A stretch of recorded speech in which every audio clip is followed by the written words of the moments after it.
অনেকেই হয়তো ভাবছেন নানি বাড়ি হঠাৎ করে কেন এলাম। অ্যাকচুয়ালি হঠাৎ করে নয়, আগে থেকেই প্ল্যান ছিল।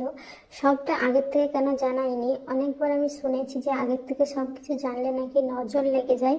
ওই জন্যই বলিনি, এসেই তোমাদের সঙ্গে ডাইরেক্ট দেখা হলো। এই পায়রাগুলোকে দেখছো, নয়নতারা গাছটা কোথায় হয়েছে সামনের বাড়িটা, কিন্তু আমি রাত্রের ভিউটা দেখাবো।